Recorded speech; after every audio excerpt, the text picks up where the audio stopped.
Buenos días, amada iglesia. Buenos días aquí a los presentes, buenos días a los hermanos en la virtualidad. Dios les bendiga.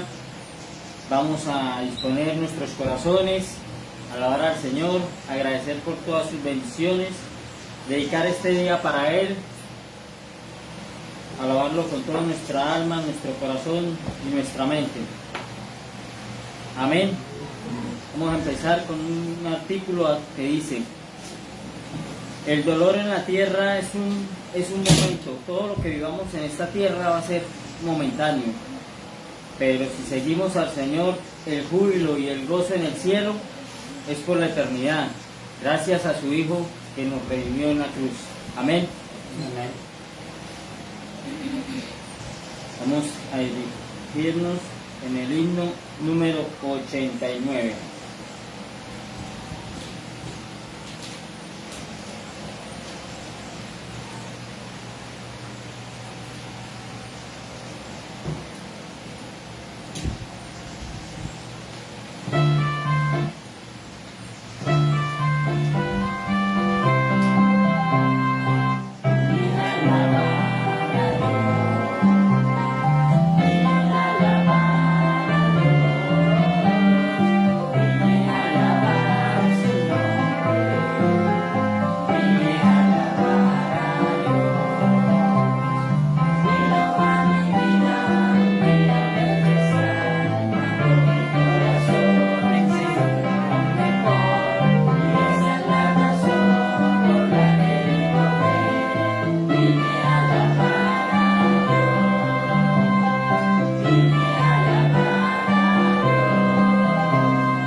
Amén.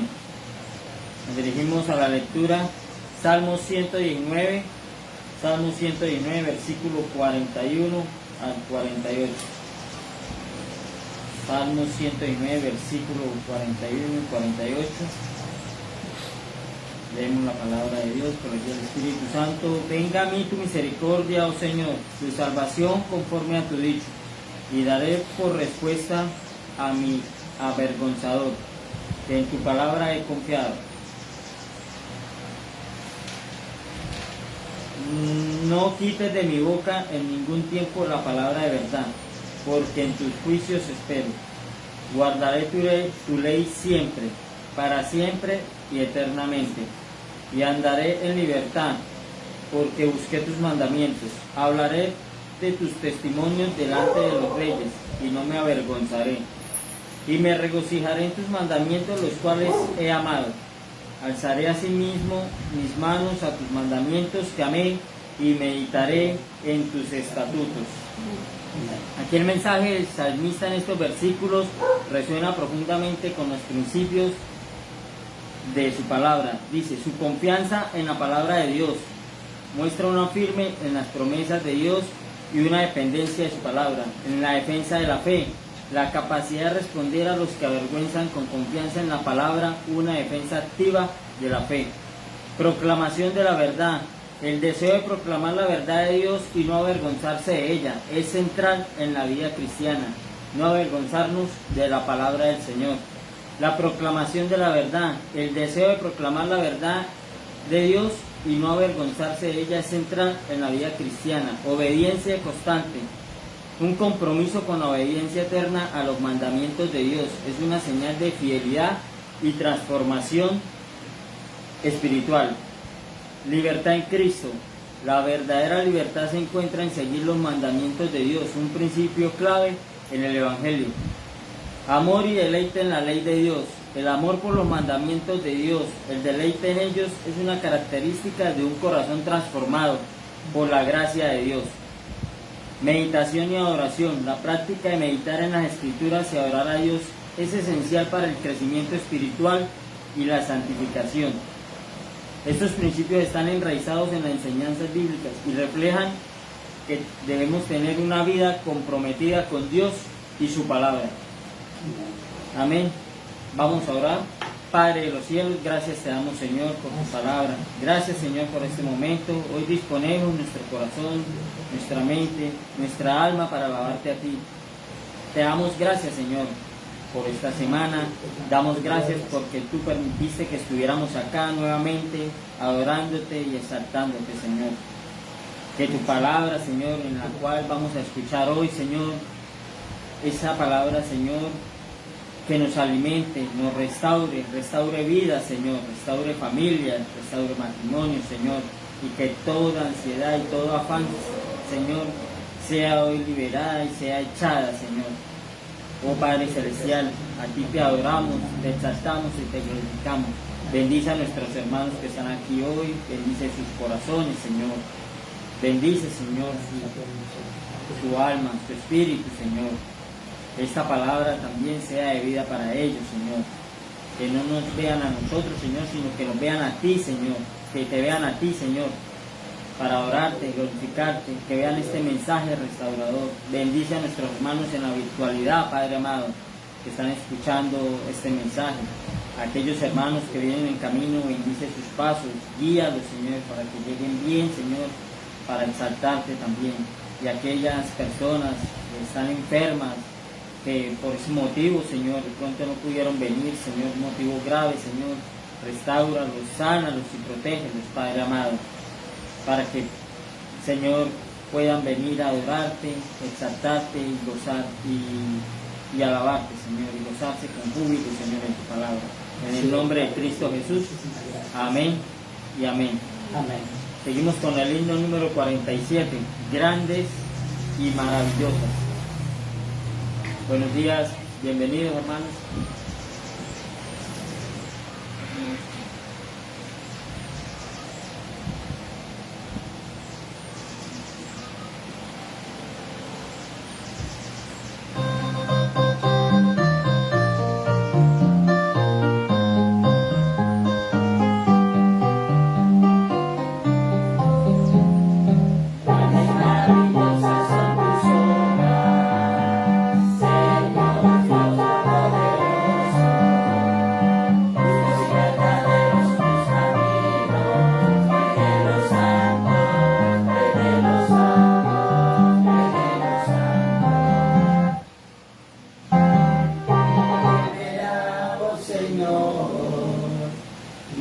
Glorificará tu nombre, pues solo tú eres santo, por lo cual todas las naciones vendrán y te adorarán, te adorarán.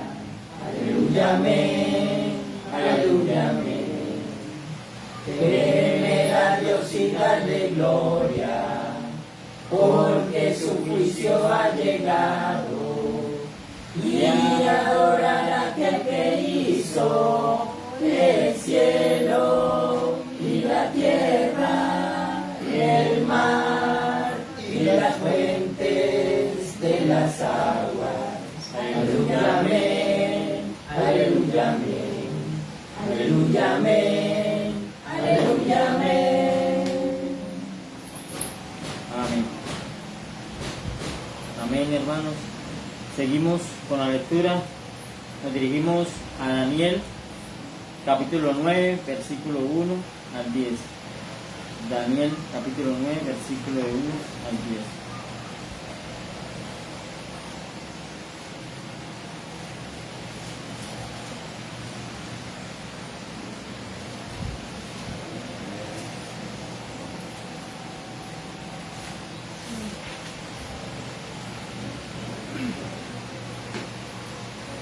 Dice la palabra del Señor.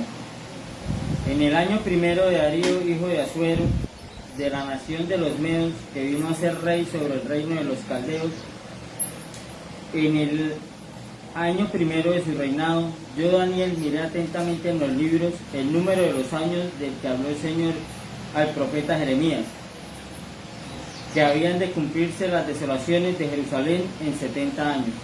Y volví mi rostro a Dios el Señor, buscándole en oración y ruego, en ayuno, cilicio y ceniza.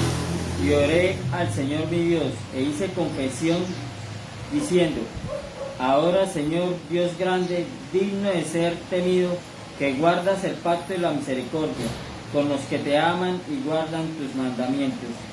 Hemos pecado, hemos cometido iniquidad, hemos hecho impíamente y hemos sido rebeldes y nos hemos apartado de tus mandamientos y de tus ordenanzas. No hemos obedecido a tus siervos los profetas que en tu nombre hablaron a nuestros reyes, a nuestros príncipes, a nuestros padres y a todo el pueblo de la tierra. Tuya es, Señor, la justicia y nuestra la confusión de rostro, como en el día de hoy lleva todo hombre de Judá, los moradores de Jerusalén y todo Israel, los de cerca y los de lejos, en todas las tierras a donde los ha echado a causa de su rebelión con que se rebelaron contra ti. Oh Señor, nuestra es la confusión de rostro, de nuestros reyes, de nuestros príncipes y de nuestros padres, porque contra ti pecamos. Del Señor nuestro, Dios es el tener misericordia y el perdonar, aunque contra Él nos hemos rebelado. Al ver que el tiempo del exilio estaba terminando, Daniel se dedicó a la oración ferviente. En su oración confesó los pecados del pueblo, reconoció la justicia de Dios y suplicó su misericordia. Esta es una oración de cómo debemos orar con humildad, arrepentimiento y confianza en la bondad de Dios y la misericordia de Dios. Nos dirigimos a Hechos capítulo 3, versículos 19 al 26.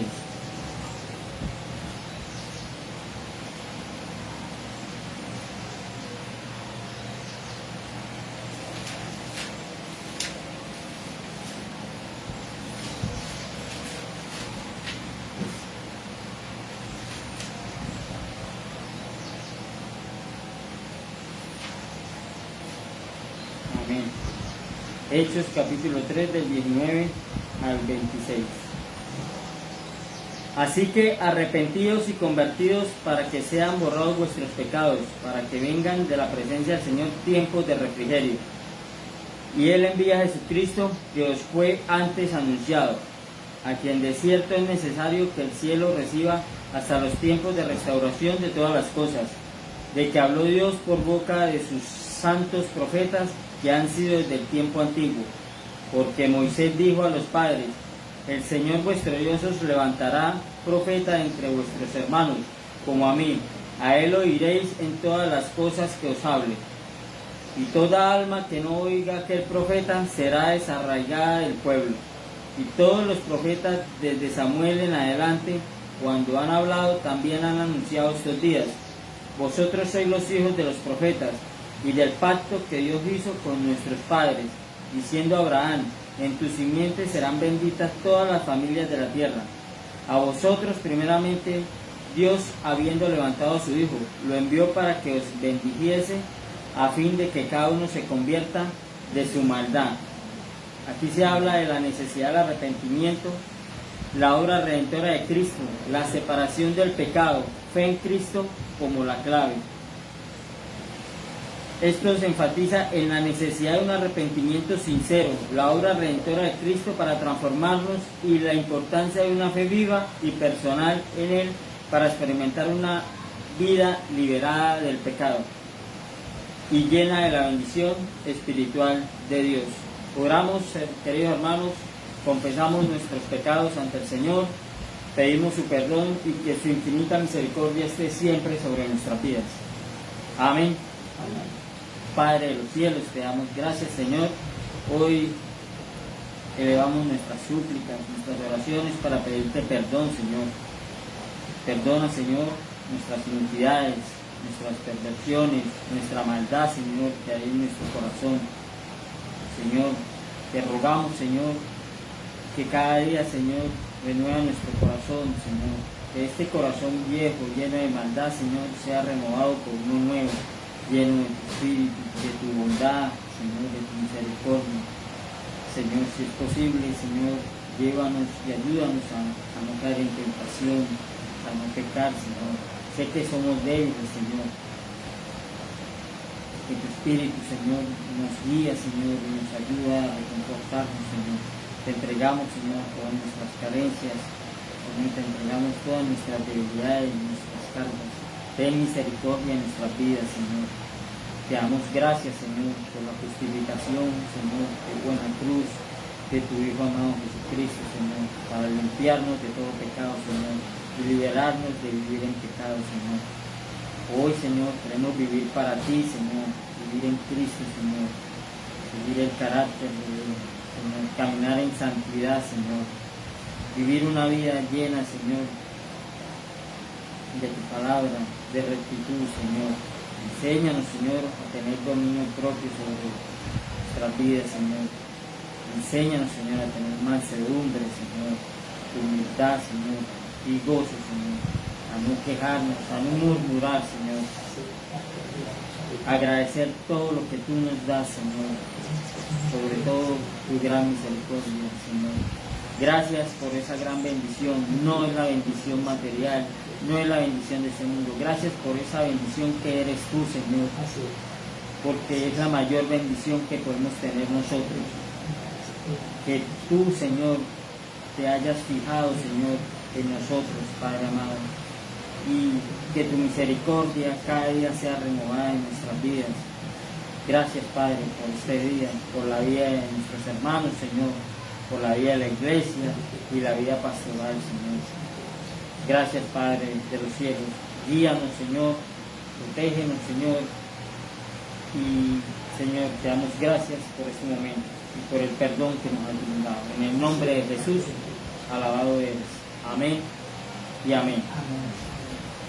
Seguimos con el himno número 444, hasta entonces.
dirigimos a Hechos capítulo 15, versículo 1 al 21. Hechos capítulo 15, versículo 1 al 21. Dice la palabra de Dios. Entonces algunos que venían de Judea enseñaban a los hermanos: si no os circuncidáis conforme al rito de Moisés, no podéis ser salvos. Como Pablo y Bernabé tuviesen una discusión y contienda no pequeña con ellos, se dispuso que subiesen Pablo y Bernabé a Jerusalén, y algunos otros de ellos, y a los apóstoles y a los ancianos, para tratar esta cuestión. Ellos pues, habiendo sido encaminados por la iglesia, pasaron por Fenicia y Samaria, contando la conversión de los gentiles, y causaban gran gozo a todos los hermanos. Y llegados a Jerusalén, fueron recibidos por la iglesia y los apóstoles y los ancianos, y se refirieron todas las cosas que Dios había hecho con ellos. Pero algunos de la secta de los fariseos que habían creído se levantaron diciendo: es necesario circuncidarlos y mandarles que guarden la ley de Moisés. Y se reunieron los apóstoles y los ancianos para conocer de este asunto. Y después de mucha discusión, Pedro se levantó y les dijo: varones hermanos, vosotros sabéis, como ya hace algún tiempo, que Dios escogió que los gentiles oyesen por mi boca la palabra del Evangelio y creyesen. Y Dios, que conoce los corazones, les dio testimonio, dándoles el Espíritu Santo, lo mismo que a nosotros. Y ninguna diferencia hizo entre nosotros y ellos, purificando por la fe sus corazones. Ahora pues, ¿por qué tentáis a Dios poniendo sobre la cerviz de los discípulos un yugo que ni nuestros padres ni nosotros hemos podido llevar? Antes creemos que por la gracia del Señor Jesús seremos salvos de igual modo que ellos. Entonces toda la multitud cayó y oyeron a Bernabé y a Pablo, que contaban cuán grandes señales y maravillas había hecho Dios por medio de ellos entre los gentiles. Y cuando ellos callaron, Jacobo respondió diciendo: varones hermanos, oídme. Simón ha contado como Dios visitó por primera vez a los gentiles, para tomar de ellos pueblo para su nombre. Y con esto concuerdan las palabras de los profetas, como está escrito: después de esto volveré y reedificaré el tabernáculo de David, que está caído, y repararé sus ruinas y lo volveré a levantar, para que el resto de los hombres busque al Señor, y todos los gentiles sobre los cuales es invocado mi nombre. Dice el Señor, que hace conocer todo esto desde tiempos antiguos, por la cual yo juzgo que no se inquiete a los gentiles que se conviertan a Dios, sino que se les escriba que se aparten de las contaminaciones de los ídolos, de fornicación, de ahogado y de sangre. Porque Moisés desde los tiempos antiguos tiene en cada ciudad quien lo predique en las sinagogas, donde es leído cada día del reposo. Amén. Usted es el pastor. Buenos días para todos. Damos gracias al Señor por este día, por este tiempo y por esta oportunidad. El Señor extiende su invitación a todos nosotros para que le adoremos, para que le exaltemos. Así es de que sean todos ustedes bienvenidos en esta mañana, mis hermanos allí en la virtualidad y quienes están allí en los perfiles del Facebook. La gracia del Señor sea sobre cada uno de nosotros en este día. Bien, hoy vamos a volver a retomar el estudio del catecismo infantil, pues constantemente nos reunimos nosotros para aprender del Señor, de lo que está escrito en su palabra, pero también debemos tener en cuenta de que la palabra del Señor no es solamente para escucharla, la palabra del Señor es para colocarla por obra. De nada sirve que nosotros escuchemos, pero no vivamos. Es lo que llama el Señor a cada uno de nosotros. Por eso entonces vamos a tener dos herramientas para enseñar a nuestros hijos. La primera, vamos a tener todo el consejo de Dios en nuestros corazones. Segundo, vamos a tener el ejemplo cómo enseñarles a ellos. Entonces son dos cosas supremamente importantes que no podemos dejar de lado. Así es de que hoy, como digo, vamos a volver a retomar el estudio del catecismo infantil. Vamos a acomodarnos allí en la pregunta número 97. En la clase pasada resolvimos la 96, donde definimos que por el mandamiento de Dios, este nos insta a la fidelidad. Solo así, entonces, podemos mostrar la real intención nuestra de servir a Dios y al mismo tiempo de que el Señor se glorifique también en nuestras vidas. Hoy entonces pasamos a la pregunta número 97 y esta dice lo siguiente: ¿cuál es el octavo mandamiento? A lo que respondemos: no hurtarás. Nosotros coloquialmente utilizamos el término robar, como aparece allí en las Escrituras, entonces es un sinónimo de hurtar. Dicho de otra manera, quedarse uno con lo que no es de uno. Esto es interesante porque los mandamientos vienen a ser aplicados a todos nosotros desde la misma niñez. Ahora, miren esto. ¿Qué hace un padre de familia o qué hace una madre de familia si su hijo le llega con un borrador que no le compró su papá? ¿Qué haríamos nosotros en ese momento? Hablar con el niño y explicarle la cosa como... Amonestarle. Claro. Amonestarle. Disciplinarlo.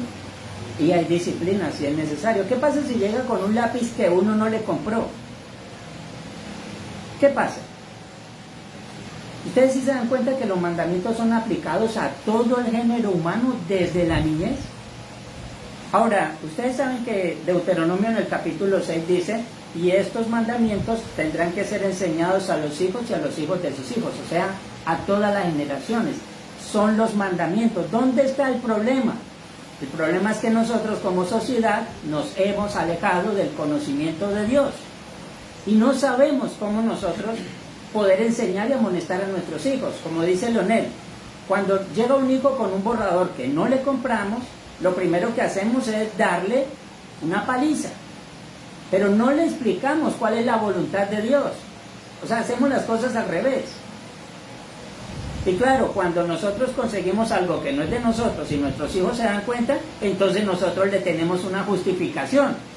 Y ellos van a decir: bueno, aquí está pasando algo. Algo no está acorde. Entonces hay una situación, vuelvo y repito, que necesitamos nosotros aprender a definir de acuerdo a como Dios lo enseña para todos nosotros los seres humanos. Así es de que en Éxodo 20:15, alguien por favor se ubica allí, solamente tenemos 3 versículos por lo menos que vamos a estudiar. Uno de ellos es 20:15 del Éxodo, el otro texto es Mateo 7:12, alguien por favor se ubica por allí, y el último texto es Efesios 4:28. Efesios 4:28, Mateo 7:12 y Éxodo 20:15. Alguien por allí que lea por favor Éxodo 20:15. Ya lo citamos acá, pero es mejor que lo leamos en las Escrituras. No hurtarás. Sencillo, ¿cierto? No dice más. Ahora, hasta aquí vamos nosotros en el octavo mandamiento. Es explícito. Es directo. No se pone no va por las ramas, va directo al punto. Ahora, ¿cuál es el primer mandamiento? No, Tendrás 10 dice. enemigos de El segundo mandamiento: no te harás imagen. El tercero sería: no tomarás el nombre del Señor tu Dios en vano. El cuarto sería: acuérdate del día de reposo, el día del Señor.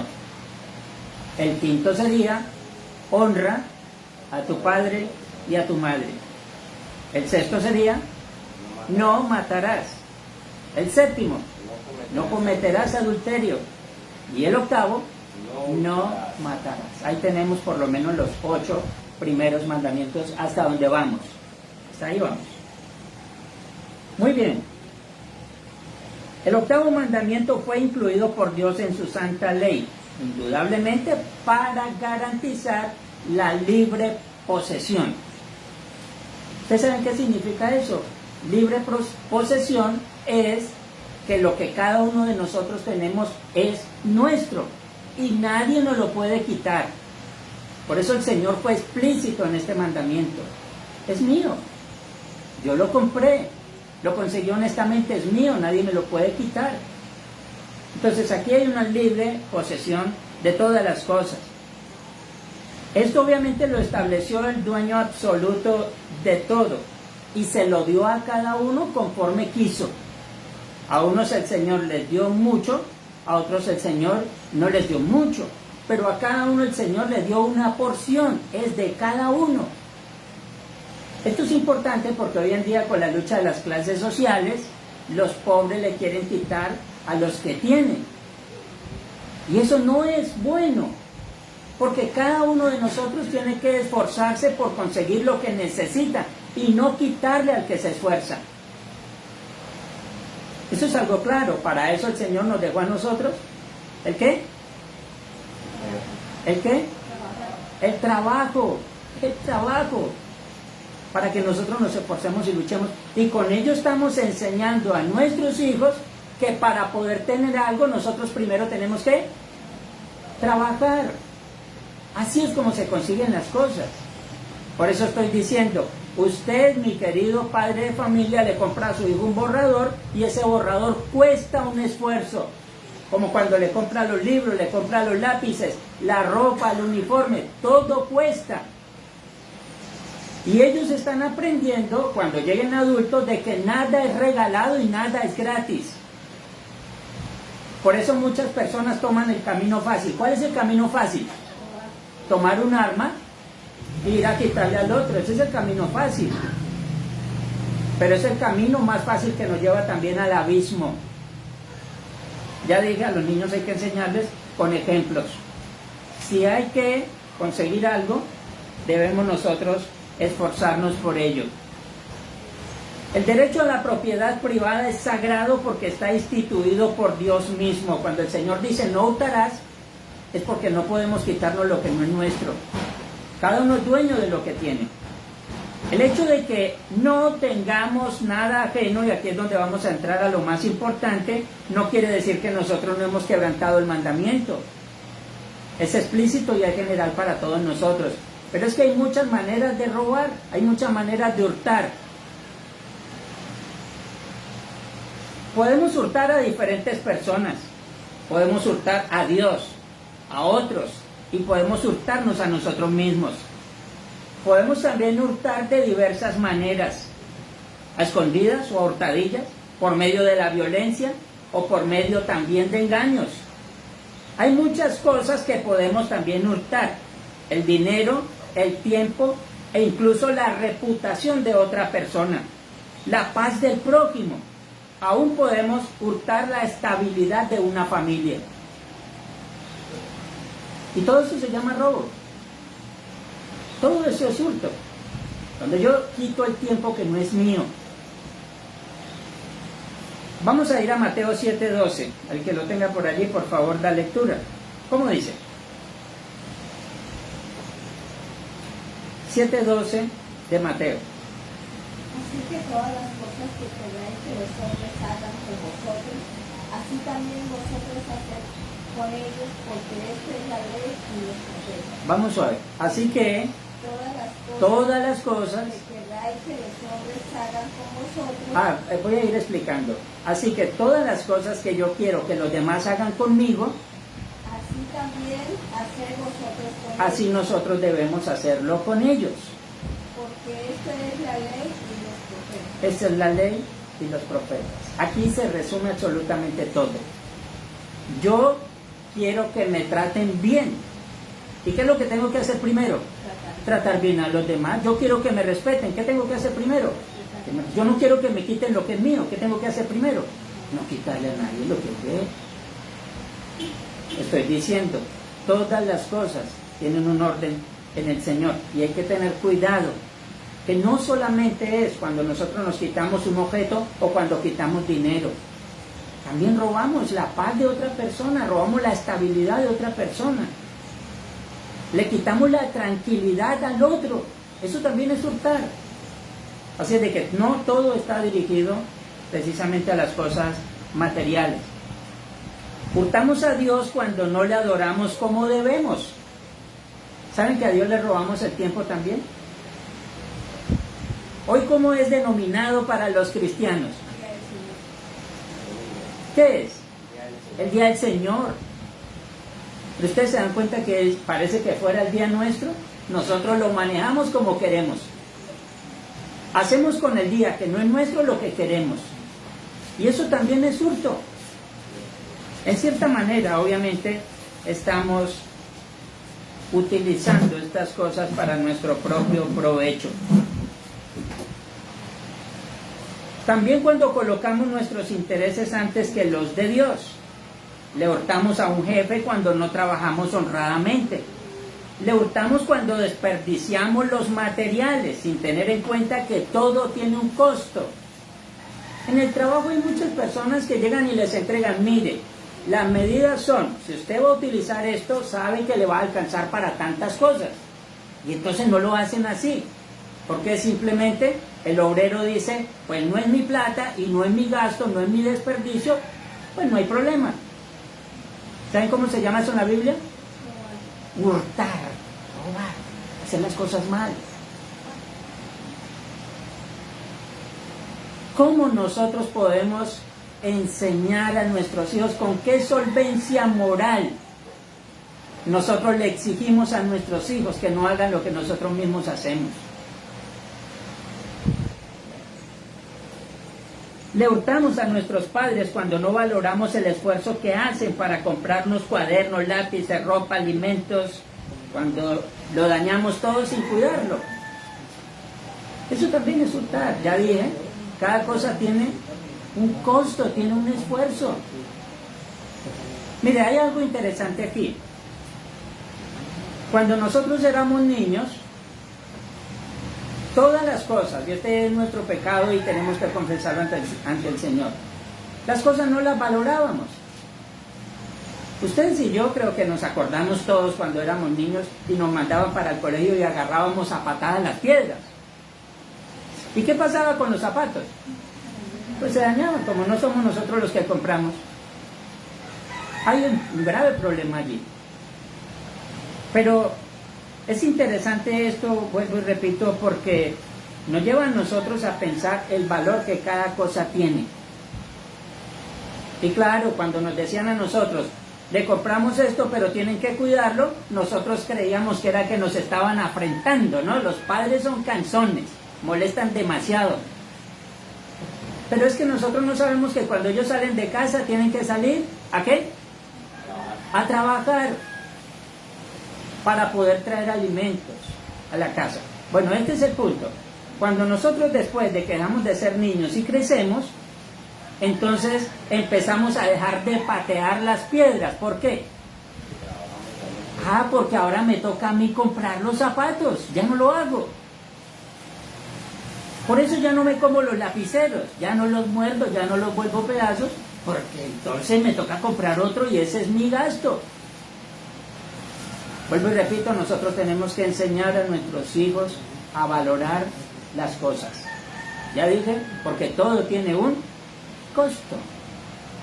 Todo tiene un costo.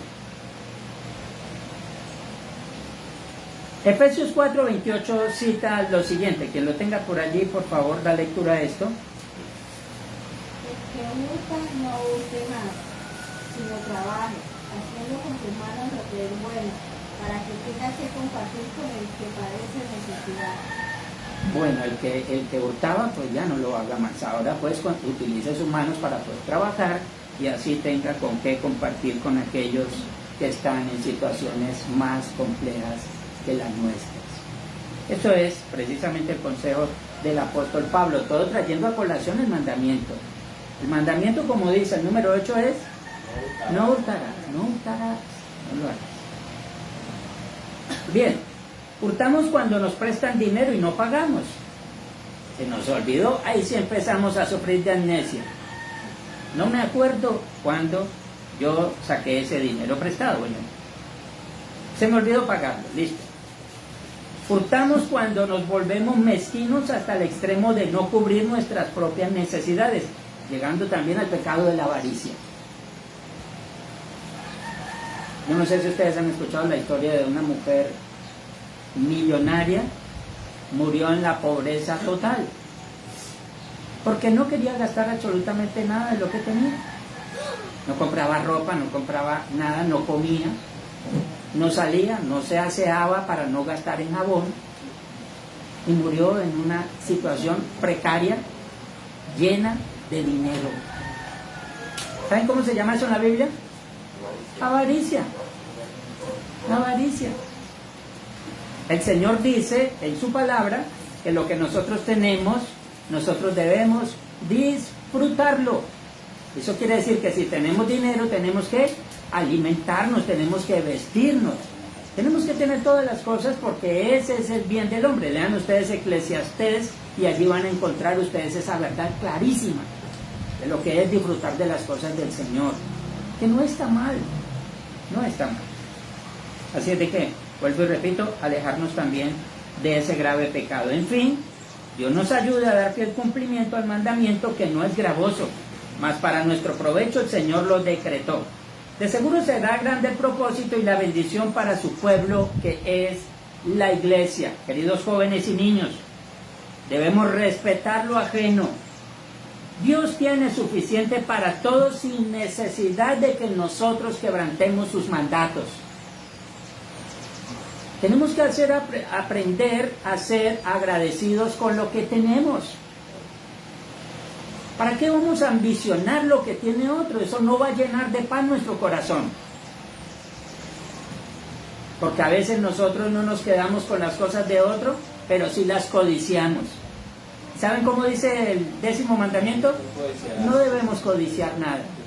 No debemos codiciar nada. Esto es lo claro de lo que el Señor enseña. Que Dios les ayude. Que no vayan a llegar con borradores ajenos a casa, con lápices que no son suyos, con cuadernos que no les compraron. Que el Señor permita que su palabra more también en abundancia en sus corazones. Queridos padres, Dios les envíe su provisión y su bendición para que puedan proveer a sus hijos y así ellos no sean tentados a tomar lo que no es suyo. Dios les ayude y bendiga para que sean ejemplares en todo. Amén. Mis queridos hermanos, para terminar,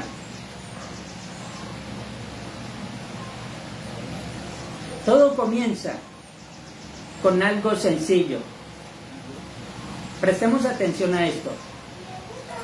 Todo comienza con algo sencillo. Su hijo hoy le llega a casa con un borrador ajeno. Mañana le va a llegar con un teléfono celular si usted no hace algo a tiempo.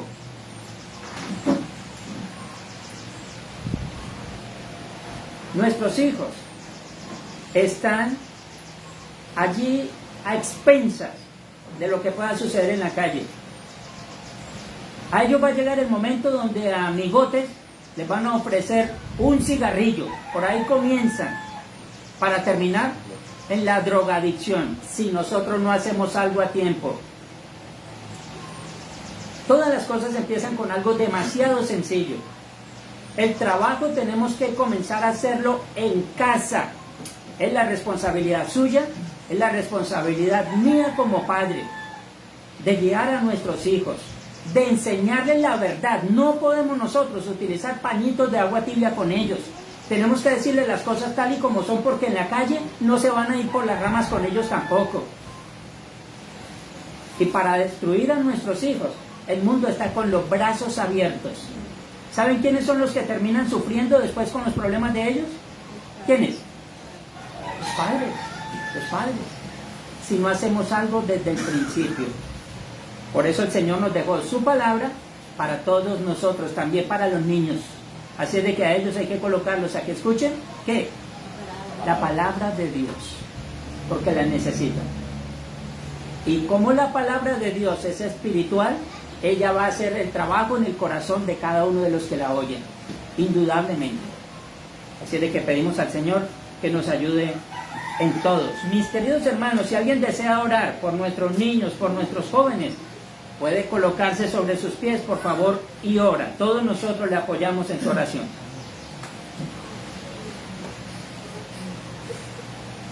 Amado Señor, te damos gracias, Padre bueno, esta mañana. Una vez más, Señor, por permitirnos estar todos aquí reunidos, por permitirnos, Señor, escuchar tu palabra. Oh Dios, este corto sermón para los niños, para los jóvenes. Padre amado, gracias por la enseñanza, oh Dios. Ayúdanos, oh Padre bueno, porque a dirigir nuestros hijos, Señor, para que ellos puedan, Señor, seguir tus pasos, Padre, que ellos puedan, Señor, caminar en obediencia hacia ti en todo momento, Padre amado. Te damos gracias, los bendecimos, Padre. Te pedimos que guardes siempre sus corazones, su caminar, oh Dios. Nosotros no podemos estar en todo momento con nuestros hijos, pero tú sí, oh Dios, porque estarás allí en cada instante, en cada segundo de su día a día, Señor.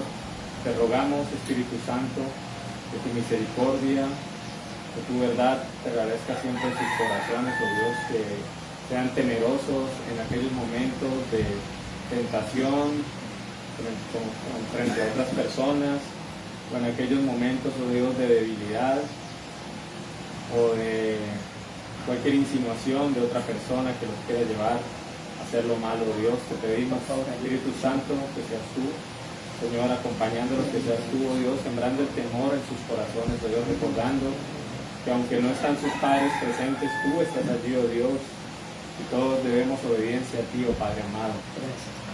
Ayúdalos, oh Señor, para que no sean creyentes de apariencias, Señor, sino que sean creyentes genuinos, que puedan entender, oh Dios, que solo, oh Padre amado, sabemos que te debemos todo a ti, oh Señor, y que tú estás allí presente, oh Dios, y solo tú podrás juzgarnos, oh Dios, nuestros pecados, Señor. Ayúdalos, oh Padre amado, y ayúdanos también como padres. Bendecimos la vida de todos los niños de la congregación, de todos sus familiares, oh Padre amado, de los que pudieron asistir hoy, de los que no pudieron asistir, Señor, que están allí en sus casas, Señor. También oramos por ellos para que los guardes, oh Padre, los bendiga, Señor, los proteja en todo momento, Padre. Muchas gracias, Señor, te damos en el nombre de Cristo Jesús. Amén. Amén, Señor, gracias una vez más por esta mañana y por este tiempo, Señor. Gracias por la maravilla, Señor, de tu ley moral, establecida como propósito fundamental para esta sociedad, específicamente para tu iglesia. Gracias porque hoy podemos colocar nuestras vidas delante de ti. Oro por los padres de familia, Señor. Tienen una gran labor que hacer. Tienen un gran trabajo que hacer para con el corazón de sus hijos, Señor. Permite que tomen el tiempo. Permite, Señor, que también sean diligentes en la enseñanza y en la búsqueda, Señor, de la sanidad en el corazón de nuestros hijos. Ellos también pecan. Ellos también codician. Ellos también quieren quebrantar tus mandamientos, Señor, pero ayúdanos a nosotros, Padre bendito, para estar ahí, para encaminarlos, Señor. Bendice de manera especial nuestras vidas y te ruego, Señor, para que en estos propósitos tú sigas siendo propicio a cada una de nuestras necesidades, Dios mío. Bendice a tu iglesia, Señor, a los padres de familia en la iglesia, Señor. Ayúdanos a ser diligentes también, Dios mío, para insistir, Señor, a nuestros hijos para que también tengan vida de iglesia, Señor. Para que ellos entiendan que ahora son parte de una familia en la fe y que tienen una nueva ciudadanía que está allí en los cielos. Para que cada día ellos también aprendan a cultivar una vida de relación y comunión contigo, Señor, hasta llegar a su adultez y que esa relación se fortalezca y se fundamente solamente en ti, Señor. Gracias por esta mañana y por este tiempo, Señor.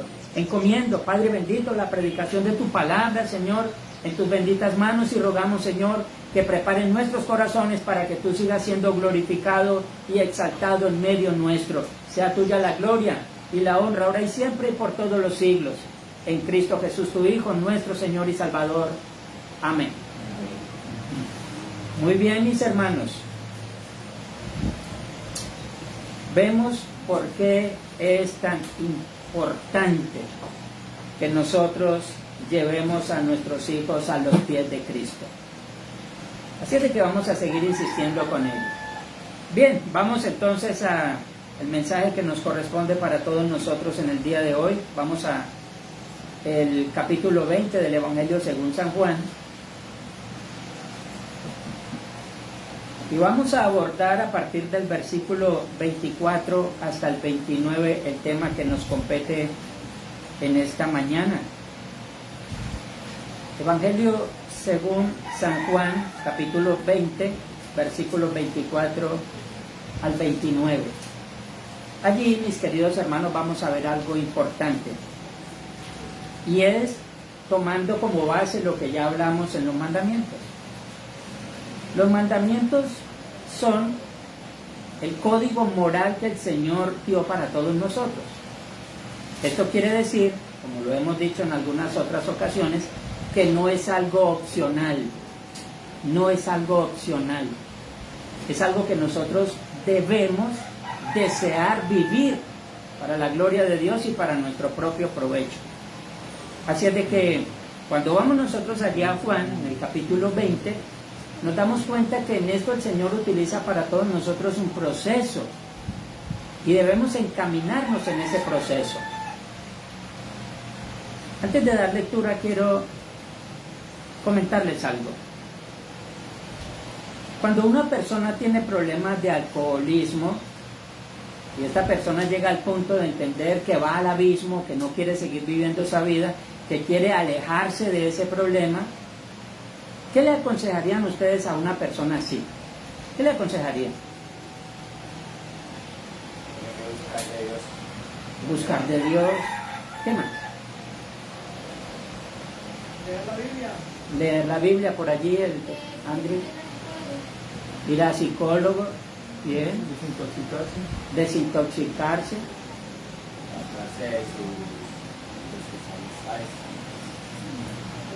¿Saben que el principio de todo esto es simplemente entender que tiene un problema?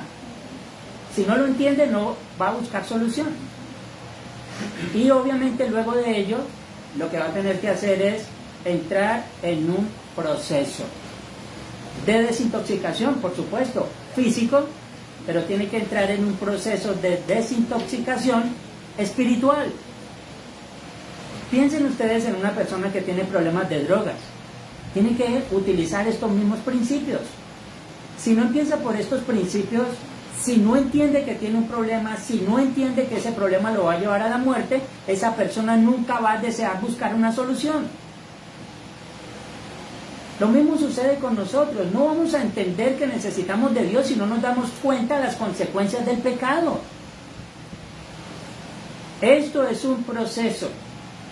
Vuelvo y repito, al igual que el código moral de los 10 mandamientos, no es opcional. La Escritura misma enseña que hay caminos que al hombre le parecen derechos. ¿Y qué pasa? Su fin es un camino de muerte. Eso es lo que dicen las Escrituras. Por eso el principio de todo es entender que hay un problema. A veces nosotros pasamos por la vida creyendo que somos felices. Somos demasiado felices, no nos damos cuenta que tenemos problemas. De hecho, nos velamos tanto a la realidad que no nos damos cuenta que tenemos que volvernos de nuevo y analizar cómo están las cosas para poder seguir avanzando. Esto lo veía hace poco con un comentario de un maestro de construcción. Comenzaron a hacer el muro desde abajo, ya empezaron a levantar con ladrillos y todo, no se dieron cuenta que había quedado torcido desde el principio. Cuando iban ya terminando se dieron cuenta que el muro estaba totalmente desnivelado. ¿Qué hay que hacer al respecto? Derribarlo y volver a hacerlo de nuevo. Nosotros no podemos edificar nuestra vida espiritual si no nos damos cuenta que hay un problema desde el principio. Y es importante. Vamos a mirar lo que cita el capítulo 20, verso 24 del Evangelio según San Juan. Voy a leer en favor de todos ustedes, dice así. Pero Tomás, uno de los 12, llamado Dídimo, no estaba con ellos cuando Jesús vino. Le dijeron, pues, los otros discípulos, al Señor hemos visto. Él les dijo, si no viere en sus manos la señal de los clavos, y metiere mi dedo en el lugar de los clavos, y metiere mi mano en su costado, no creeré. 8 días después estaban otra vez sus discípulos dentro, y con ellos Tomás. Llegó Jesús, estando las puertas cerradas, y se puso en medio y les dijo: pasa a vosotros. Luego dijo a Tomás: pon aquí tu dedo y mira mis manos, y acerca tu mano y métela en mi costado, y no seas incrédulo sino creyente. Entonces Tomás respondió y le dijo: Señor mío y Dios mío. Jesús le dijo: porque me has visto, Tomás, creíste. Bienaventurados los que no vieron y creyeron. Amén. Oremos por un momento. Bendito Señor y Padre, tú que habitas en gloria. Quiero darte las gracias, Señor, por esta mañana, por esta tu palabra y por la oportunidad que me das de predicarla, Señor. Te pido que prepares el corazón de mis hermanos que van a escuchar en este momento. Que tú, Señor, seas tocando sus corazones a través de lo que tu palabra enseña. Ayúdame a mí también, Señor, para que tu palabra vaya sazonada, Señor, con el conocimiento de la misma. Y la gracia de tu Espíritu Santo repose en abundancia en todos nosotros en este día. Señor, te pido que prepare nuestros corazones, perdone nuestros pecados y nos renueve, Señor, delante de tu presencia, una vez más con el conocimiento de tu palabra. Sea tuya la gloria y la honra, ahora y siempre y por todos los siglos. En Cristo Jesús, nuestro Señor y Salvador. Amén. ¿Cuál es el propósito de este tema? Demostrar que el proceso de conversión es un cambio radical y consciente del ser humano común hacia las cosas de Dios. Hoy vamos a hablar con el título Conversión, con signos de pregunta. Conversión. ¿Saben que en ocasiones cuando se habla de este tema de la conversión, la gente lleva el tema de la conversión simplemente al punto de algo que usted hace? O sea, haz una oración de fe, ya eres converso. Ven al templo, ya eres converso. Lee una porción de las Escrituras, ya eres converso. O sea, todo el facilismo. El tema de la conversión, mis queridos hermanos, es un proceso. Dicho de otra manera, el ser humano no se regenera de la noche a la mañana, es un proceso. Ahora ustedes se preguntarán el por qué tenemos que insistir en la lectura, en la oración, en la asistencia al templo. Porque eso es parte del proceso. Andrew decía hace un momento que hay que llevar a una persona que tiene un problema a un psicólogo. ¿Cuántas citas tiene que hacer una persona para ir a donde un psicólogo y que pueda saber que solucionó su problema? No es una sola. Dicho de otra manera, con una conversación nadie cambia.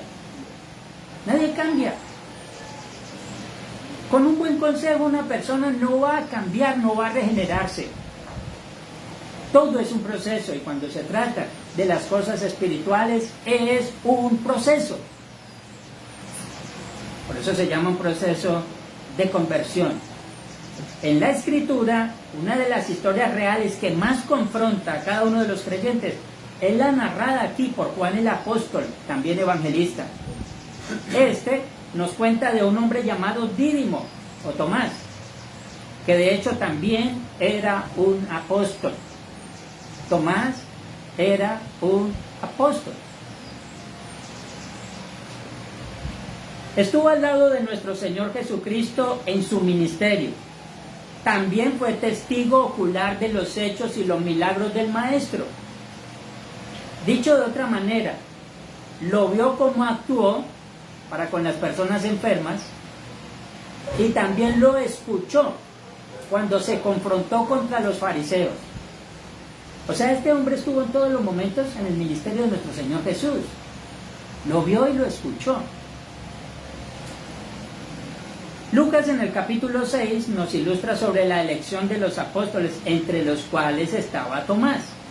Estos fueron escogidos de entre los discípulos y le llamó en un sentido estricto apóstoles. ¿Y qué pasó con Tomás? Pues el Maestro, en estos momentos en los cuales estamos leyendo aquí en el capítulo 20, ya había sido arrestado, había sido azotado, había sido crucificado y había muerto. Lo que sabían ellos era que el Señor lo habían colocado en un sepulcro y allá estaba. Eso era lo que ellos sabían o lo que ellos pensaban hasta el momento. Así de que es obvio que todos ellos recibieron estas terribles noticias acerca del Señor. Esto provocó que momentáneamente olvidaran todo lo que el Señor les había dicho y todo lo que el Señor había hecho.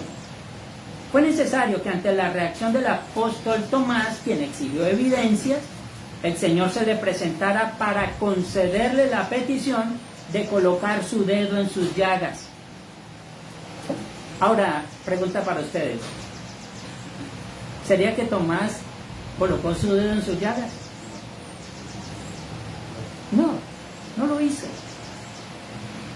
No necesitaba más evidencias. Solamente ver al Señor enfrente de él fue suficiente. La respuesta la encontramos en el versículo 28. Dice, entonces Tomás respondió y le dijo, Señor mío y Dios mío. Pero mi querido hermano, vamos a una parte aquí importante para todos nosotros. Por eso el título hoy es conversión. ¿Ustedes se imaginan a un hombre llamado Lázaro? Es una historia que hemos contado hasta la saciedad muchísimas veces. Este hombre muere. ¿Cuántos días tenía de muerto cuando el Señor llegó allí? 4 días. Y el Señor solamente le dijo, Lázaro, ven fuera, y Lázaro salió. Pero luego después el Señor muere, y Tomás dice, yo no creo. Si vieron la lectura, ¿cierto? Voy a volver a leerle para ustedes. Dice el verso 25. Le dijeron, 25, le dijeron pues los otros discípulos, al Señor hemos visto. Él les dijo, o sea, Tomás, si no viera en sus manos la señal de los clavos y metiere mi dedo en el lugar de los clavos y metiere mi mano en su costado, no creeré. Ahora, ustedes y yo estamos en una desventaja con Tomás. Es que Tomás vio al paralítico levantarse, vio a la hija de aquel principal de la sinagoga resucitar, vio a Lázaro resucitar. O sea, vio tantas cosas, pero a lo último, cuando el Señor muere, él dice, no creo que ha resucitado. Ustedes y yo, mis queridos hermanos, tenemos que comprender que cuando vienen problemas y vienen dificultades, nuestra fe también tambalea. No somos nosotros con una fe tan fuerte ni aquellos que pueden enfrentarse a los problemas. Sin Dios no, es imposible. Por eso ninguno de nosotros debe jactarse de que somos cristianos y somos fuertes y a nosotros nada nos mueve. No. Nuestra fortaleza radica en el cuidado y la protección de Dios para nosotros. Acá estamos hablando no de cualquier persona, estamos hablando de Tomás, de un apóstol que vio, vivió, estuvo al lado del maestro, lo escuchó. Él estaba de testigo ocular cuando un jovencito llevó un poquito de comida, habían muchísimas personas y el Señor la multiplicó y todos comieron y sobró. Él estaba ahí. Pero llegó el momento donde el temor sobrecogió su corazón, el afán, la ansiedad, la preocupación, y este hombre dice, no creo. Ahora, ¿dónde estaban ellos en este momento? Estaban en un aposento ocultos. Estaban llenos de miedo, porque a ellos también los iban a apresar y también los iban a asesinar por andar con el Galileo.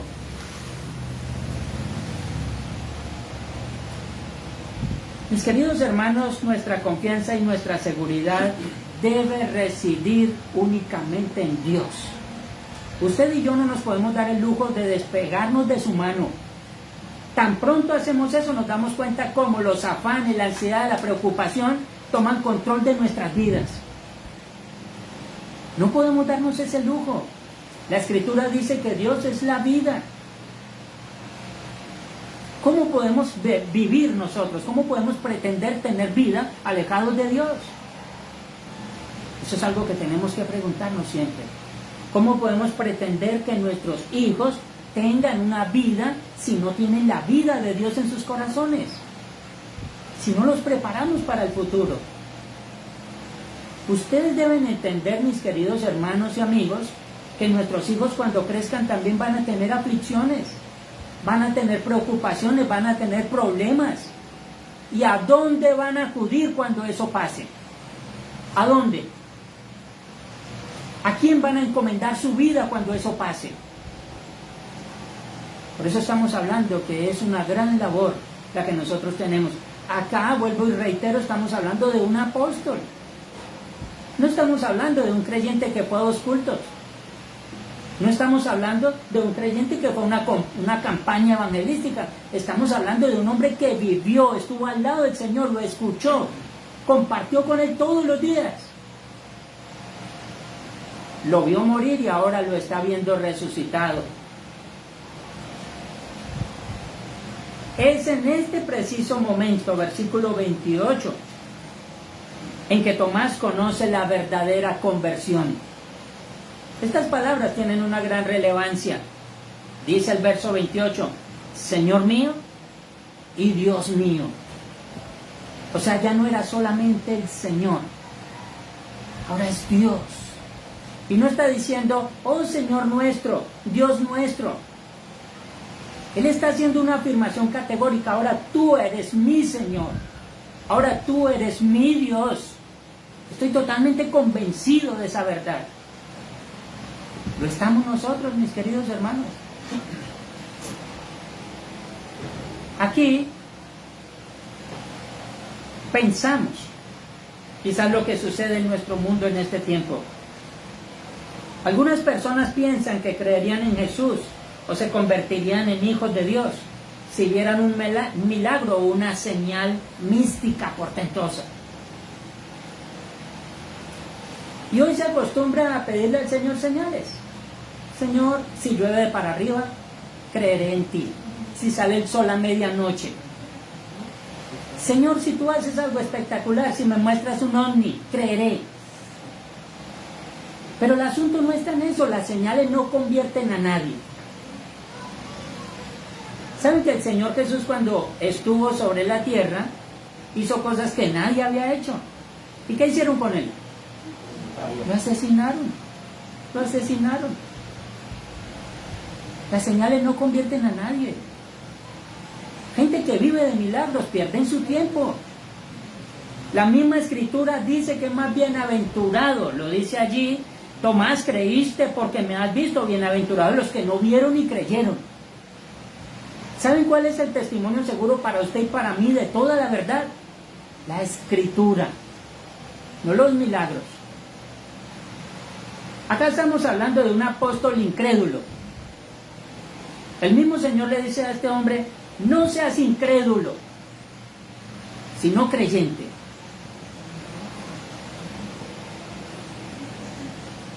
Todo esto, simplemente entendiendo lo que el Señor dice acerca de esta bienaventuranza. Tenemos todas las pruebas que nosotros necesitamos en las palabras de la Biblia. A esto se le llama testimonio escrito.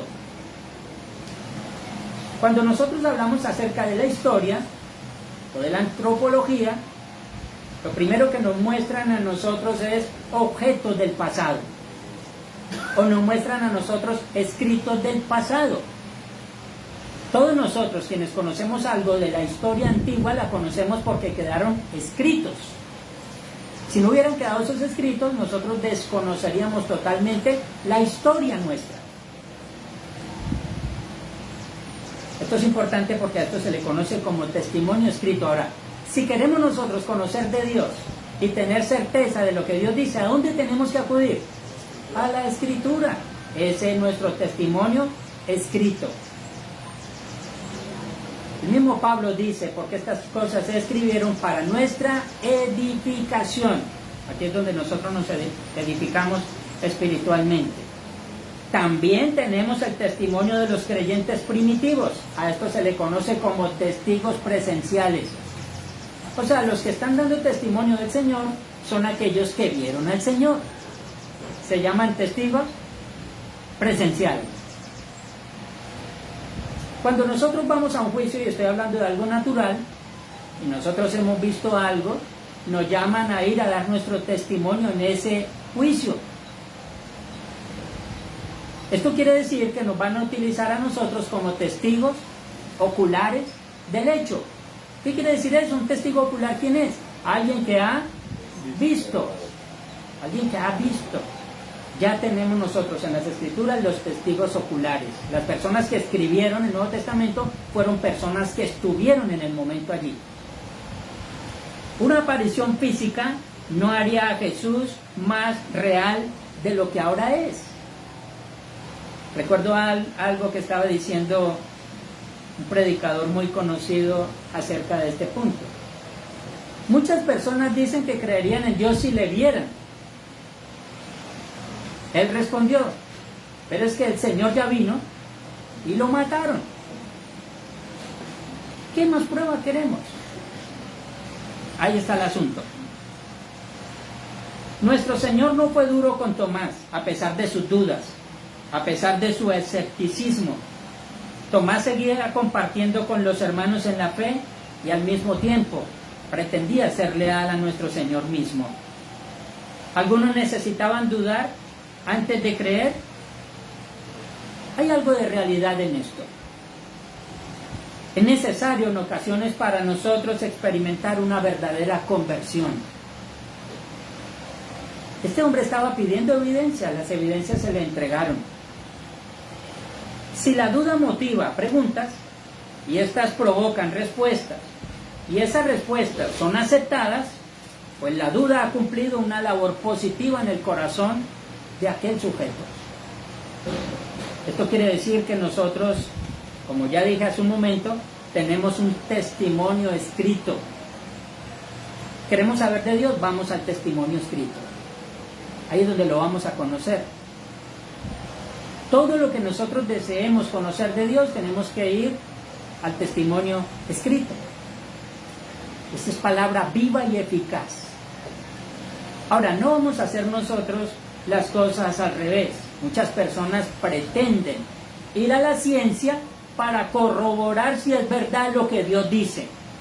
Aquí la ecuación es al revés. Primero vamos al Señor para corroborar si lo que la ciencia dice es cierto. Eso es lo que tenemos que hacer. No es al revés, porque a Dios no lo podemos meter a un laboratorio para auscultar si es cierto. Tampoco lo podemos pesar por lo que digan los filósofos, la gente de ciencia, los antiguos. A Dios tenemos que pesarlo por lo que Él mismo dijo. Ahí es donde vamos a conocer verdaderamente al Señor. Por eso en este caso, si la duda crea preguntas y estas preguntas son respondidas y son aceptadas, entonces esa necesidad de conocer ha cumplido una labor positiva. En cambio, cuando la duda se convierte en terquedad y esta se vuelve crónica, esta rudeza daña la fe, la corrompe. Muchas personas dicen que han vivido dentro de la iglesia no sé cuántos años y han terminado siendo incrédulos, hasta ateos. Entonces uno se pregunta, ¿y en qué lugar estaba? ¿Y a qué Dios estaba siguiendo? Aquí hay algo grave en el asunto. Cuando tengas dudas, mi querido hermano y hermana, no te detengas allí. Deja que la duda profundice tu fe a medida que buscas la respuesta. Luego entonces experimentarás el gozo de la conversión en Cristo. Una conversión real y genuina. Es lo que todos nosotros necesitamos. Ahora vamos aquí a la pregunta, ¿qué es la conversión? La conversión es el efecto que acompaña al nuevo nacimiento, el cual es iniciado por la operación regeneradora del Espíritu Santo en nuestros corazones. Es un volverse o un devolverse hacia Dios. El apóstol Pablo lo expresa de la siguiente manera, si alguien rápidamente se puede ubicar. Primera de Tesalonicenses, capítulo 1, verso 9, pues le da lectura y los demás escuchamos porque allí se habla de este término. ¿Qué dice? Primera de Tesalonicenses, capítulo 1, verso 9. ¿Alguien lo tiene por ahí? Porque ellos mismos cuentan de nosotros la manera en que nos recibiste fuisteis y cómo os convertisteis de los ídolos a Dios para servir al Dios vivo y verdadero. ¿En qué radicaba la conversión de la que hablaba Pablo aquí? ¿En qué radicaba? En que ellos eran idólatras y se devolvieron de esa adoración a los ídolos, y dice, no solamente el volverse, sino para servir al Dios vivo y verdadero. Pero ¿qué tuvo que haber allí en ese proceso? Tuvo que haber un proceso de conversión. Entonces por eso el apóstol Pablo cita allí, ¿cómo os convertisteis? Dicho de otra forma, le está diciendo a ellos, ustedes eran idólatras porque adoraban ídolos, ya no son idólatras, ahora se han propuesto servir al Dios vivo y verdadero. Y saben que Pablo está haciendo una comparación muy bonita allí, ¿no? Porque habla acerca de los ídolos que son figuras muertas. Pero cuando coloca a Dios, dice al Dios que vivo, vivo y verdadero. Esto es un proceso de conversión, de lo que hay en el corazón, de los amores nuestros que tienen que salir de ahí. Solamente hay un Señor que debe reposar en nuestros corazones. Es lo que Pablo le está diciendo allá a los de Tesalónica. En Hechos 15:3, Pablo y Bernabé contaban a los hermanos la conversión de los gentiles. Esto causaba gran gozo a todos los hermanos. En nuestra lectura paralela hicimos énfasis en el capítulo 15 del libro de Hechos de los Apóstoles. Ellos estaban hablando acerca de la conversión de los gentiles. Ahora, ¿qué vamos a hacer con los gentiles conversos? Pero había gran alegría y gran gozo por la conversión de estos. Era una conversión genuina y real. Esto denota el haber abandonado la infidelidad e idolatría para abrazar el cristianismo verdadero. También significa el haberse restablecido de una caída para abrazar una fe más segura y también vigorosa. Esto citaba el rey David en el Salmo 51. Hazme oír gozo y alegría, y se recrearán los huesos que has abatido. Esconde tu rostro de mis pecados y borra todas mis maldades. Crea en mí, oh Dios, un corazón limpio y renueva un espíritu recto dentro de mí. Lo que el salmista le estaba diciendo era, transfórmame, conviérteme, cámbiame de esa vida de pecado. Mi querido hermano, vuelvo a como comencé.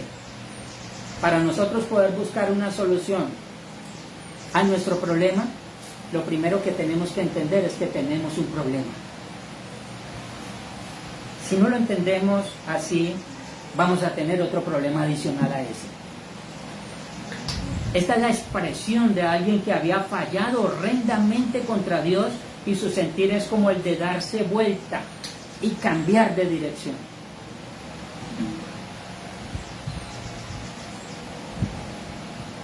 Hace unos años atrás, estoy hablando del 2020, nosotros salíamos a la calle, a un supermercado, íbamos a cualquier lugar y regresábamos rápidamente a la casa. O sea, queríamos estar en la casa más tiempo que nunca. No queríamos salir porque sabíamos que afuera había un problema. Pero cuando salíamos, porque teníamos que hacerlo y regresábamos a casa, ¿qué era lo primero que usted hacía, mi hermano? ¿Qué era lo primero que hacía cuando llegaba a casa? Pues había gente que echaba alcohol, se quitaba la ropa. Sí, por supuesto. Me bañaba. Lo primero que hacía uno era llegar a bañarse, Yo nunca lo hice, pero había gente que a limpiarse el cuerpo, porque uno decía, a lo mejor lo traigo. le echaba alcohol hasta los zapatos por Por debajo de los zapatos. Nos hicieron comprar unas bandejitas así para meter los pies en alcohol ahí y luego poder entrar a la casa. Sí. Bañaba a la gente en alcohol para antes de que entrara. Todo eso porque sabíamos que teníamos un problema. David lo que le está diciendo al Señor allí es, lávame. No es que él también estaba contaminado. ¿Cuál era su contaminación? Pecado. Pecado. Estaba contaminado. O sea, lávame, Señor, límpiame, renuévame. Así como nosotros podíamos pensar en aquel tiempo, límpianos del COVID, Señor, límpianos, renueva nuestra salud. Pero tenemos que pensar en términos espirituales. En este caso, obviamente, son los propósitos del Señor. Hechos de los Apóstoles nos recuerda el momento en el primer sermón de Pedro, cuando sus oyentes se sintieron acusados y compungidos de corazón por dar muerte al autor de la vida. Entonces estos exclamaron a los apóstoles: varones hermanos, ¿qué haremos? Más adelante, el mismo Pedro en su segundo sermón, pero en el capítulo 3, les dice: así que arrepentidos y convertidos, para que sean borrados vuestros pecados, para que vengan de la presencia del Señor tiempos de refrigerio, y Él envía a Jesucristo que os fue antes anunciado. Hermanos, en usted y en mí tiene que suceder una verdadera conversión. Tiene que suceder. Ya dije desde el principio, no somos creyentes porque leemos un pasaje de la Biblia. No somos convertidos por eso. No somos convertidos porque vamos a un culto. No somos convertidos por eso. No somos convertidos porque pertenezcamos a una denominación. No somos convertidos por eso. Somos convertidos cuando de adentro hacia afuera ha sucedido algo en nuestra vida.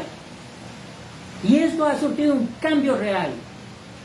Que es lo que nosotros vemos en los mensajes de la Biblia vez tras vez. ¿Se dan cuenta que el principio del Evangelio es arrepentidos y convertidos? No hay otro mensaje para nosotros.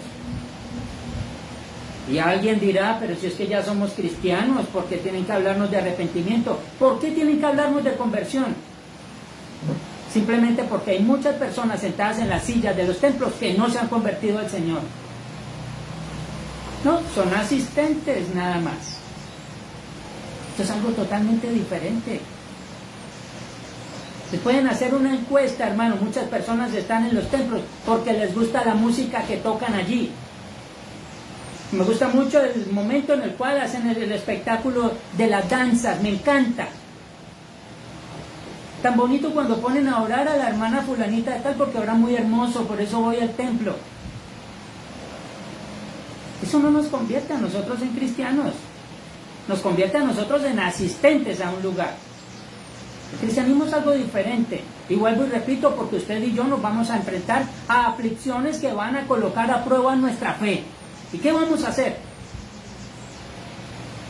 Usted sabe que en el momento de prueba y dificultad nosotros no decimos: ay, me acuerdo de la música que tocamos en el templo y me llena el corazón de gozo. Eso no llena. ¿Qué vamos a hacer en el momento? ¿En dónde descansará realmente nuestra confianza y nuestra seguridad? Es ahí donde tenemos que entender, al igual que Tomás: Señor mío y Dios mío. He ahí mis ojos.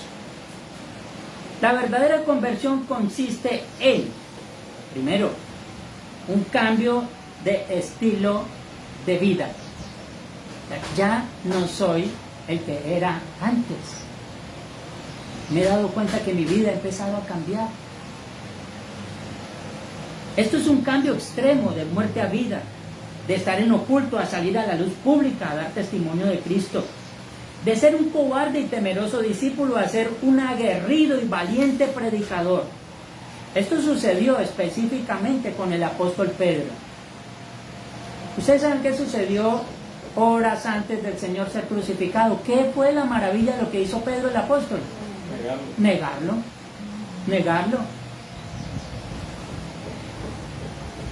Pero después el Señor dice: vuelto, confirma a tus hermanos. El apóstol va, dice la Escritura, llora amargamente su negación, pero regresa como un valiente predicador. Esto es importante para todos nosotros. Y vuelvo y repito, estamos hablando de los apóstoles. Segundo, un cambio de ideas. No es un cambio de opinión política.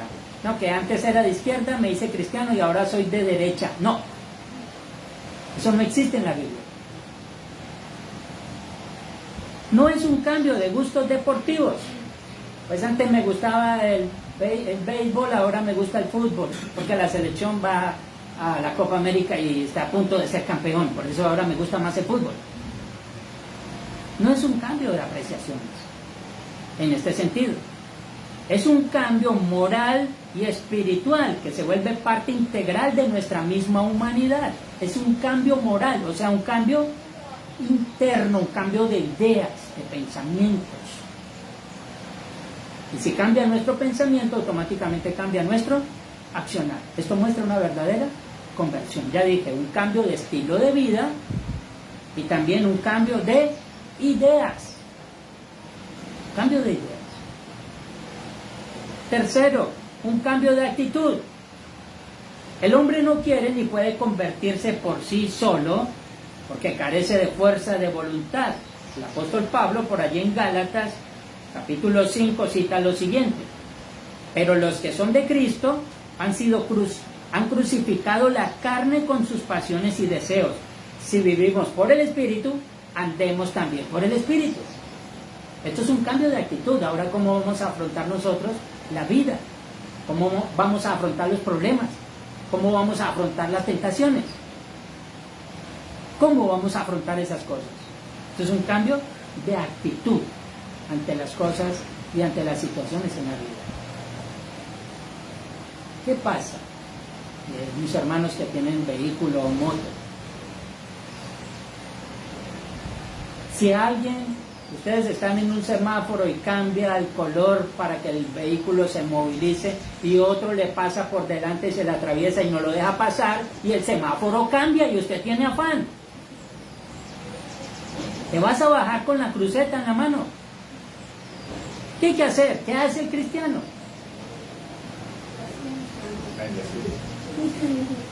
Cuando una persona nos ofende, ahí es donde demostramos el dominio propio. cuando una persona malinterpreta nuestras palabras, cuando nos meten en comentarios, cuando murmuran de nosotros. Ustedes saben que el mundo lo primero que piensa es: me voy a desquitar, o voy a ir a hacer reclamo, o voy a ir a formar problemas. ¿Qué debemos hacer? Ahí es donde está el asunto. Así es de que una verdadera muestra de conversión es un cambio de actitud ante las cosas de la vida. El mismo apóstol Pablo dice que es mejor sufrir el agravio. El Señor dijo que teníamos que amar a nuestros enemigos, que teníamos que orar aún por nuestros enemigos. Es un cambio de actitud que vamos a hacer ahora ante el afrontar estas situaciones. Y por último, un cambio de a quién le entregamos nuestros sentimientos. ¿Qué son los sentimientos? ¿A dónde habitan nuestros sentimientos?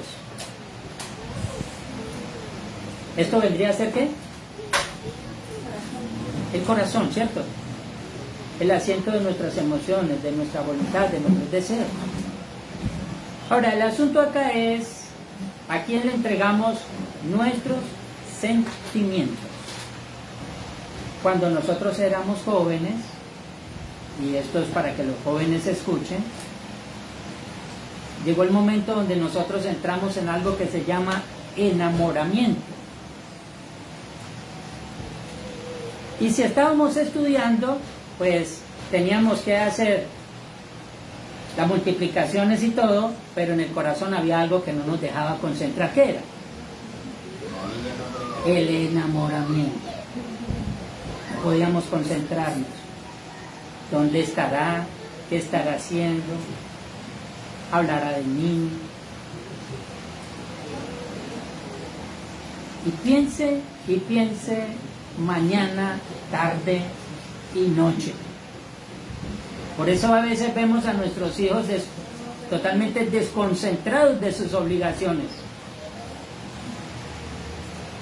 Pero la situación allí es precisamente porque hay algo que le está robando su pensamiento.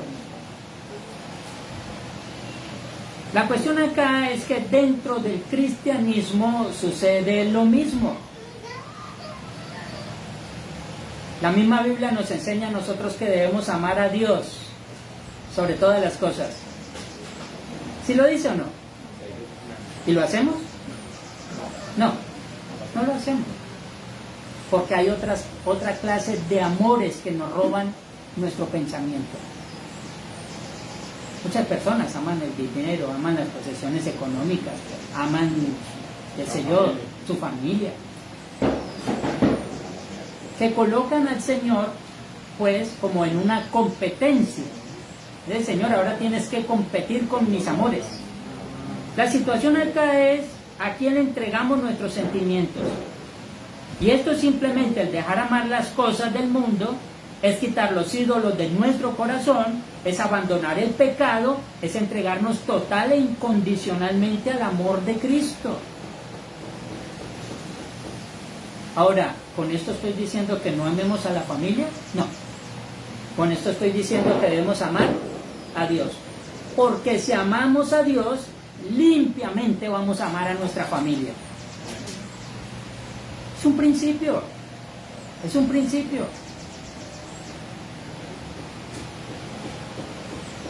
Todos debemos clamar absoluta y necesariamente por la conversión. Es parte integral de nuestra salvación. El mismo Señor citó por allí en Lucas en el capítulo 11, el que no es conmigo, contra mí es. El que conmigo no recoge, desparrama. No creo que tengamos nosotros que hacerle una exégesis a esas palabras de nuestro Señor. Ustedes la pueden encontrar por allí en el capítulo 11 de Lucas, en el verso 23.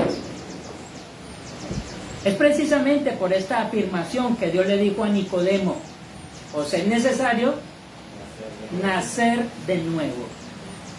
¿Y a quién le estaba diciendo el Señor estas palabras? A un maestro de Israel.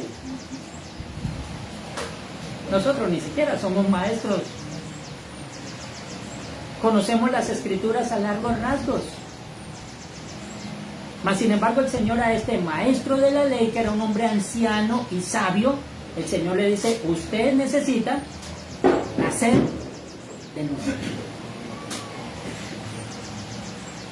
Como todos sabemos, este proceso descansa en las promesas de Dios por la obra del Espíritu Santo. En la Antártida, y quiero que me escuchen esto muy bien, por favor. En la Antártida, en Cabo de Hornos, en la parte sur de nuestro continente, se encuentran el Océano Pacífico y el Atlántico. Estos parece que no se mezclaran. La explicación es por la densidad, por la salinidad que se produce allí y la temperatura de las aguas de cada uno. O sea, si ustedes van allí a las redes sociales, van a encontrar la parte donde uno de ellos, que es el Atlántico, es azul y el otro es como más oscuro, como amarilla el agua. Ellos no se mezclan y se ve una línea. Se ve una línea donde ellos dos están así. Esto nos hace reflexionar en que nunca debemos olvidar la soberanía de Dios y la responsabilidad humana. Tal como el Atlántico y el Pacífico, la soberanía de Dios y la responsabilidad humana están juntas. Están juntas. Si nosotros pecamos, no podemos decir: Señor, era tu propósito que yo pecara, tú eres soberano y lo sabes todo.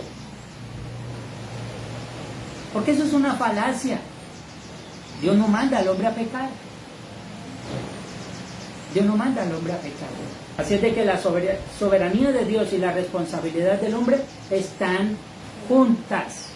Pero se puede distinguir claramente la una de la otra. Porque usted y yo sabemos cuándo somos responsables. Lo sabemos.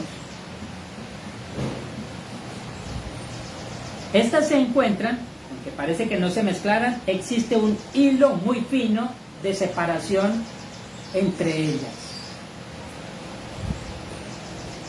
Amados hermanos, amada iglesia, es cierto que por tus propios medios no puedes alcanzar la benevolencia del Señor. Sufrimos de debilidad. Estamos atemorizados. Nos sentimos ante Dios avergonzados por nuestros pecados. Pero también es cierto que el Señor está llamando a cada uno de nosotros toda vez que su palabra es leída. Es su Espíritu Santo quien puede obrar en nuestras vidas. Cristo a todos nos dejó una promesa. Esto es lo que cita el Evangelio según San Juan en el capítulo 6. El que a mí viene, no le echo fuera. Ya el Padre lo había resaltado en el Salmo 51. Cita lo siguiente: los sacrificios de Dios son el espíritu quebrantado. Al corazón contrito y humillado no despreciarás tú, oh Dios. No pidamos al Señor milagros extraordinarios. El perdón ya se dio. La resurrección ya se efectuó. Clamemos porque usted y yo seamos verdaderos conversos. Que vivamos para Él. Que hablemos de Él. Que nos movamos por Él. De seguro, nuestros pensamientos, nuestras acciones y también nuestros deseos irán encaminados a la gloria de su santo y poderoso nombre. Que el Señor bendiga a su iglesia. Que el Señor nos sustente y nos ayude todos los días de nuestra vida. Que cuando llegue el momento de prueba, como dice Efesios en el capítulo 6, nosotros podamos permanecer firmes. Que el Señor siga siendo nuestro más grande galardón. Y culminamos citando lo que dice Hebreos, colocando nuestros ojos en Jesús, el autor y consumador de la fe. Dios nos bendiga y Dios nos guarde a todos. Oremos.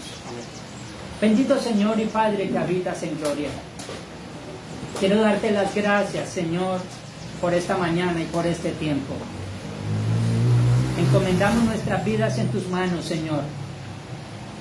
Al observar la vida de tus discípulos, al ver la vida de los hombres que aparecen allí en las Escrituras, cuán sobrecogidos nos sentimos, Señor, de saber que estamos en la misma humanidad que ellos y podemos pecar contra ti, podemos ofenderte a ti, Señor. Ayúdanos a permanecer firmes. Susténtanos, Señor, y produce en nosotros una verdadera conversión, Señor. Que podamos buscarte de verdad, que podamos adorarte de verdad, que podamos, Señor, encaminarnos hacia tu presencia en verdad, Dios mío. Ayúdanos a ser genuinos en nuestra decisión de buscarte. Ayúdanos también, Señor, a anteponer nuestros deseos a tu voluntad, Señor. Que tú seas sobre nosotros nuestro Rey, nuestro Señor, nuestro Dios. Que podamos buscarte con sinceridad, Dios mío. Y que nuestras palabras, Señor, sean siempre consecuentes con nuestras acciones. Dios mío, en tus manos encomendamos nuestras vidas, Señor. Ayúdanos, Padre bendito. Hay graves problemas dentro del cristianismo, Señor. Nos hemos vuelto muy ligeros en la búsqueda, Señor. Nos hemos vuelto muy superficiales en nuestro amor hacia ti, Señor. Ayúdanos, Padre bendito, a definir nuestra necesidad y a comprender nuestro gran problema. Dios mío, necesitamos de ti todos los días. Socórrenos, ayúdanos, Señor. Y no permitas que vaguemos por este mundo sin ti. Señor, porque tú eres nuestra prioridad, debe serlo, Señor. Te rogamos, Padre bendito, que tu nombre sea exaltado en medio nuestro. Bendice a tu iglesia, Señor, bendice a tu pueblo. Y ayúdanos, Señor, a consolidarnos como un cuerpo vivo, como un edificio en crecimiento. Señor, encomendamos, Señor, a tu iglesia en tus manos. Ayúdanos a fortalecernos. Ayúdanos, Señor, a ser fieles a ti. Ayúdanos, Señor, a ver tu palabra como nuestra necesidad más grande. Por eso encomendamos, Señor, este tiempo y nuestros corazones en tus manos benditas. Gracias por tu amor y por tu misericordia. Gracias porque aún siendo infieles, tú continúas siendo fiel. Gracias, Señor, porque a pesar de que te negamos con nuestras acciones, tú no nos niegas, Señor.